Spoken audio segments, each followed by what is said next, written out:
Сегодня из старого холодильника делаем совершенно новый, всего за 2500 рублей. Ну и добавим немножечко уюта, красоты и удобства на кухню, тоже вполне себе бюджетным способом. Это кухня моих родителей, и однажды на ней я уже делала фартук под мрамор из эпоксидки и штукатурки. Видео об этом есть на моем канале, и кто хочет повторить мой опыт, пожалуйста, смотрите, подписывайтесь, буду вам очень рада, но главное, не повторяйте моих ошибок. Эта история началась с того, что мне просто надоело смотреть на старый потрепанный родительский холодильник на их обновленной кухне. И я им предложила небольшую переделку, на что они с удовольствием согласились, потому что сами все равно бы таким точно заниматься не стали.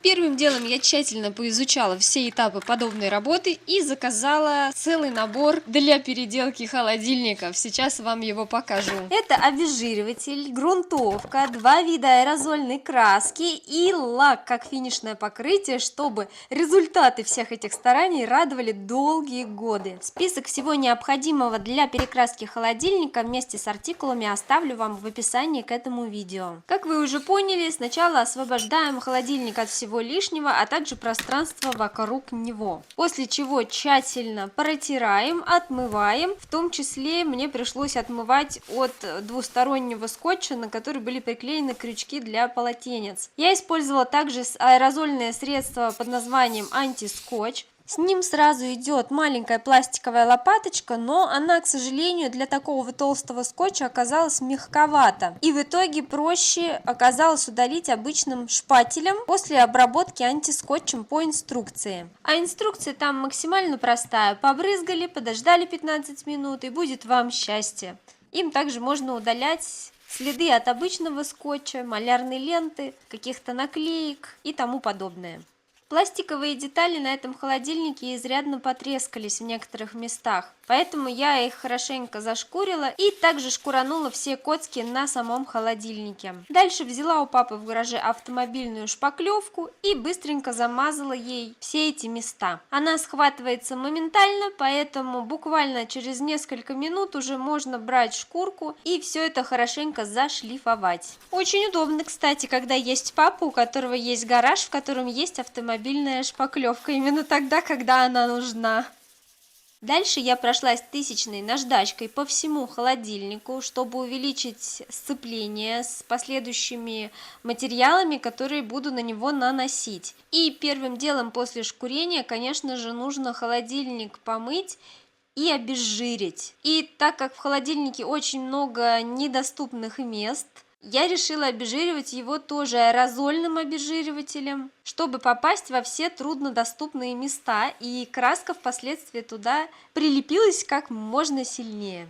И также обратите внимание, что закрыла все вокруг пленкой, потому что от аэрозолей будет лететь мелкая дисперсия, она ляжет пылью на все вокруг.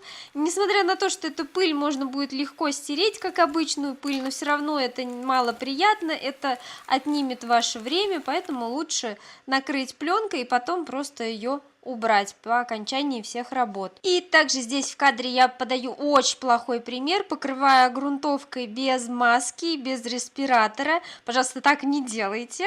Я, конечно же, потом маску одела, потому что респиратор оставила дома. Итак, сначала я покрыла холодильник полностью грунтовкой вместе со всеми пластиковыми элементами в 2 слоя с промежуточной сушкой, как написано в инструкции на баллончике. И после этого перехожу уже к покрытию основным цветом. Я выбрала вот такой очень красивый пастельный оттенок. Кстати, впервые увидела такие пастельные оттенки именно в баллончиках. Если вы еще где-то встречали, пожалуйста, делитесь в комментариях. Ну а я из всех, которые там были на выбор, остановилась именно на этом приятном сером оттенке, потому что он как нельзя лучше подошел к родительской кухне в современном стиле. И также, пожалуйста, обратите внимание на экран.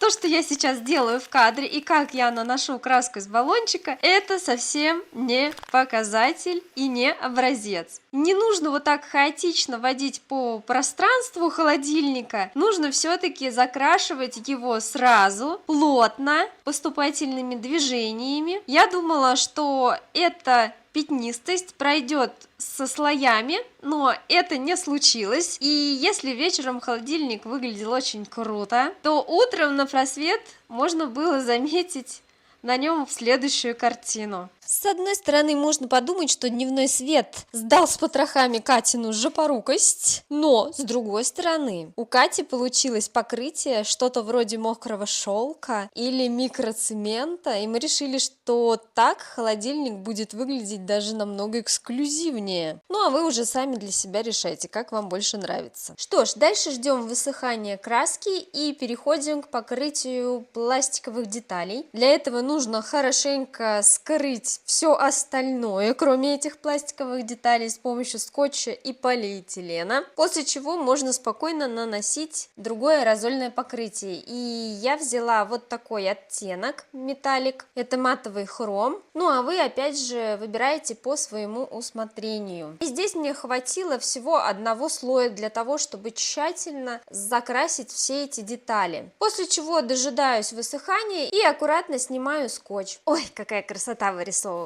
Осталось дело за малым. Нужно пройтись слегка по всему холодильнику тысячной шкуркой, чтобы придать гладкость покрытию, и после этого уже покрываем лаком. Его я тоже наносила в 2 слоя с промежуточной сушкой, чтобы уж наверняка. И обязательно между слоями также проходила тысячной шкуркой, чтобы убрать все шероховатости. И вот такую красоту мы в итоге получаем. Совершенно новый холодильник по цене завтрака. Ну а вы можете применять свою фантазию, использовать трафареты, может быть несколько оттенков, может быть сделать вообще его разноцветный. В любом случае, как видите, это возможно. Стоит копейки и совсем небольших ваших усилий. Кстати, мои подписчики из телеги уже давно знают, что я перекрашиваю холодильник, как перекрашиваю, что еще делаю на кухне. Так что, если хотите быть в курсе актуальных событий, подписывайтесь, буду вам очень рада, поболтаем. После такой стильной переделки захотелось еще немного добавить уюта и красоты на кухне. И если помните, раньше полотенца висели сбоку на холодильнике и создавали визуальный шум, то теперь мы решили подобрать монохромные полотенчики и повесить их на ключницу, потому что у ключниц вариантов дизайна намного больше, чем у обычных крючков. Так что берите на заметку, если захотите вот такой мини-арт-объект. И также подобрали маме фартук приятного бежевого оттенка. Также переместили часть вещей под кухонный остров, чтобы освободить рабочее пространство, ну и чтобы все необходимое было всегда под рукой. Для специй также нашли максимально бюджетные полочки с максимально простым дизайном на маркетплейсе. И добавили к нему вот такие алюминиевые П-образные профиля от кухонной фурнитуры, которые я посадила на пластиковые держатели для проводов. Теперь полочки выглядят очень стильно, дорого-богато, и риск падения баночек максимально приближен к нулю. С баночками мы тоже, кстати, решили не заморачиваться. У мамы их много накопилось от вкусной соли, которую продают в обычных супермаркетах. С помощью средства антискотч мы сняли наклейки достаточно быстро и без особых мучений. И теперь полочка выглядит очень красиво, стильно и даже аппетитно. Потому что специи в прозрачных баночках сами по себе выглядят очень красиво, привлекательно и могут служить отдельным декором. Ну а баночки, как видите, достались нам практически бесплатно. И мне кажется, это очень отличный бюджетный вариант. Если вы часто покупаете какие-то специи в интересных баночках, то не выкидывайте их, берите на заметку. Тем более с такими полочками мы разгрузили маме целый ящик, а специи теперь находятся под рукой во время готовки. Ну и последний штрих, выбрали вот такие минималистичные часы на стену, которые очень хорошо подходят к интерьеру, стоят совсем недорого, работают бесшумно, в общем, понравилось всем, да еще и такие огромные. Ну и давайте подсчитаем, во сколько же нам обошлось это обновление кухни. На перекраску холодильника уйдет примерно 2500 рублей, около 1000 на 2 полочки, смешные 700 рублей за огромные часы и около 400 рублей за ключницу. Итого меньше 5000 рублей за новый холодильник, удобство на кухне и красоту. По-моему, очень даже неплохо. Так что дерзайте, господа, и до встречи на следующих моих безумных экспериментах.